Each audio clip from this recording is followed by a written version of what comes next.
Welcome to Accelerated Velocity, the podcast that helps you move faster, smarter, and more strategically in the rapidly evolving world of AI. We'll break down the latest AI news and innovations and explore how they impact your marketing, sales, and business growth. We'll dive into practical use cases, unpack new tools, and cut through the noise so you and your team can adapt with confidence. I'm Grace Matthews, Director of Content at Inbound AV, a business development agency and HubSpot solutions partner dedicated to driving sustainable business growth. Each week, I'll be here with Peter Malik, our CEO and founder. Join us as we make sense of what's changing and what to do about it. Hi, everyone. This is Grace, back for another episode of Accelerated Velocity. And I'm here with Peter. How are you today, Peter? I'm great, Grace. It's been a wild week. That is true. And today we're going to talk about, I think, a positive topic to end out a crazy week. And that is turning potential struggles or threats into opportunities. So we're going to start with a story about a company who got creative after a ChatGPT hallucination kind of threatened the reputation of their brand. Do you want to launch into this one, Peter? I know you have some thoughts on this one.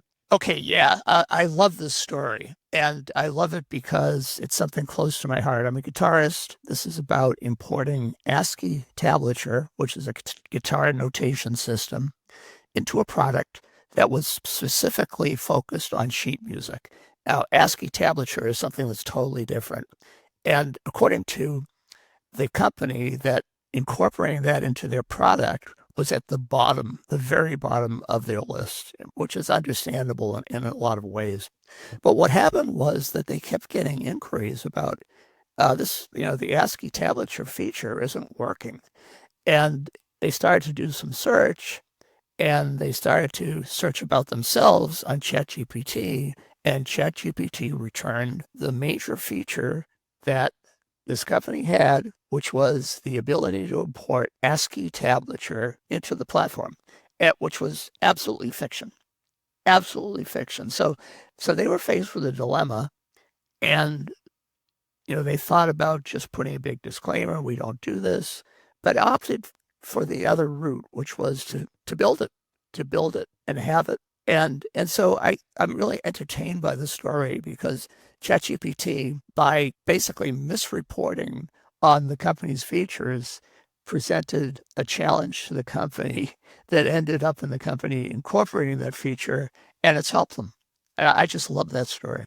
Yeah, and I think one of the most interesting parts about this is the way that they were able to put a positive spin on something that was initially making their brand potentially look bad or like they were kind of like underserving their customers into, I'm not a guitar player, but seeing this story, I almost have more respect for Soundslice because of this, because you can see that journey of meeting customer expectations. The other thing that I think this is a good reminder about is to see what different platforms like ChatGPT or other AI platforms are saying about your brand, because they do hallucinate. Yeah, no, and we've had that experience right here. The company name is Inbound AV. AV usually stands for audio video, and in our case, it stands for accelerated velocity.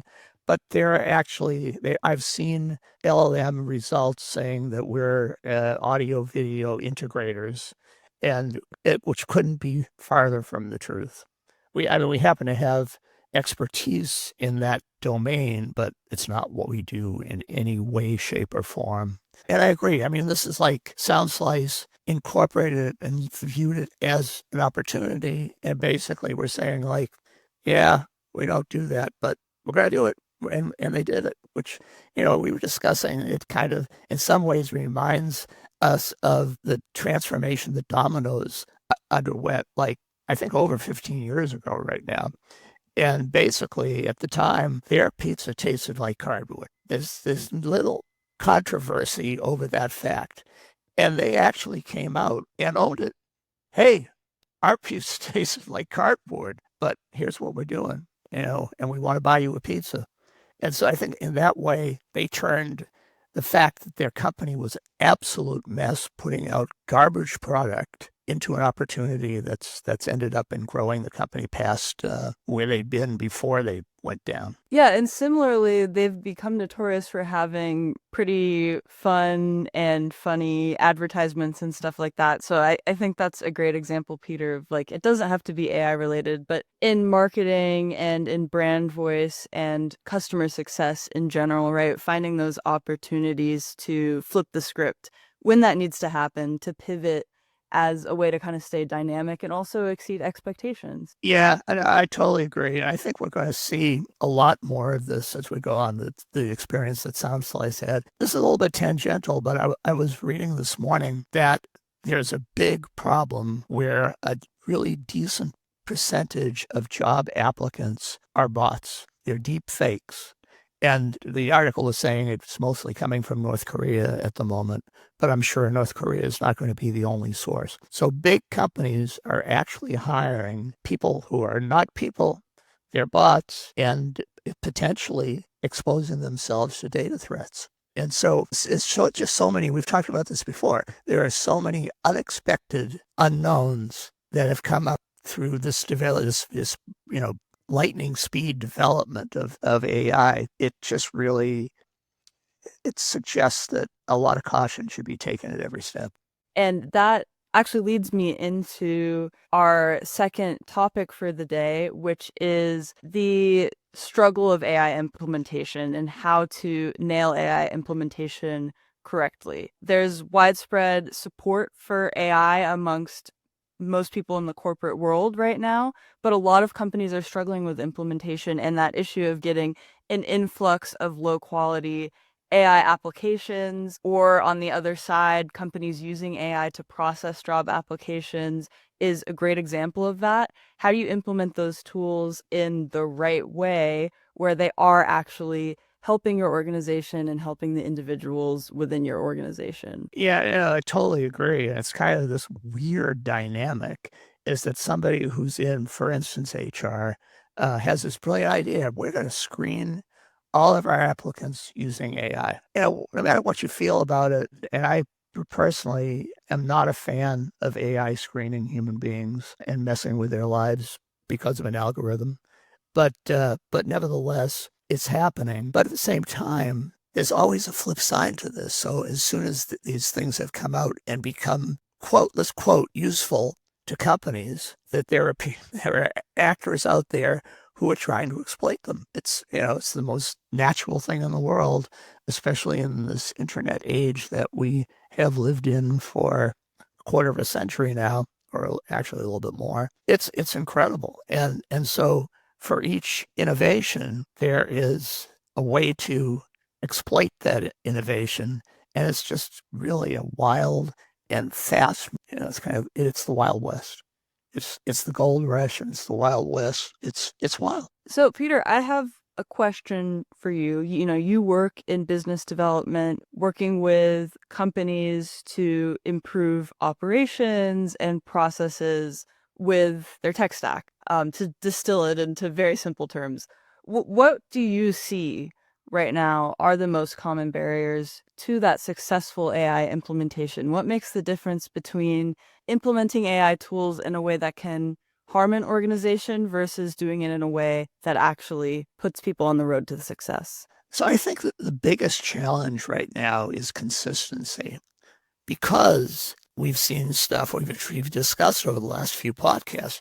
We've seen ChatGPT and other LLMs hallucinate. And this is something that's fairly new and hallucinate wildly. So we've been seeing that. And so with that, taking that as a given, it's very, very difficult to build something that's going to take LLM results, which may be accurate, or right now there's a problem with them being wildly inaccurate, and incorporate that into something where a company, especially a big company, can confidently use without other systems in place to monitor that use, which is something I'm sure is happening. But nevertheless, the bottom line is we're in a very challenging position here as far as actually being able to implement stuff. And that's kind of why, we've sort of chosen, we've discussed before, for HubSpot users, we've been building a HubSpot app that will do specific things to help you with prospecting for leads. And so it's very, very narrow.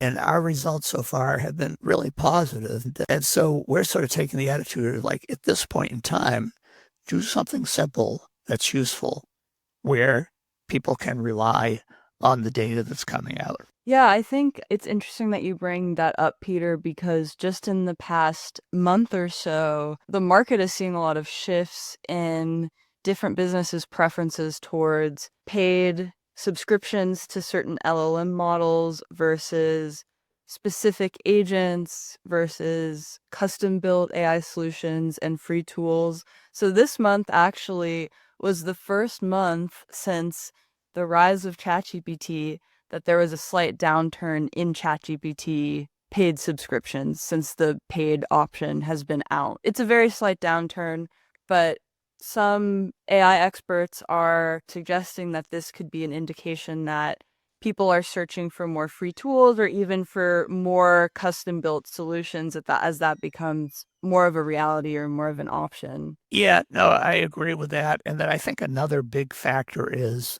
that Google is once again the elephant in the room. So any business that has a Google business account where you have the Google suite of products has access to Notebook LM, Gemini, Google Gems, a whole range of really powerful AI products. And it's included in the subscription. They raise the subscription price by a few dollars a month. And there's no choice. You got them. You got them or you're unsubscribed. So in that context, if those products are returning information that is good a quality as ChatGPT is, why pay for ChatGPT?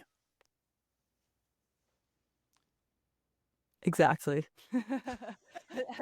I completely agree with you. I mean, it goes back to that single source of truth is like, why would you want to be using different tools across different websites and platforms when you can have it all integrated? And so many people are on Google Suites. So I know. I mean, that is actually driving me crazy right now. So obviously, we use HubSpot as a single source of truth, but it doesn't do everything.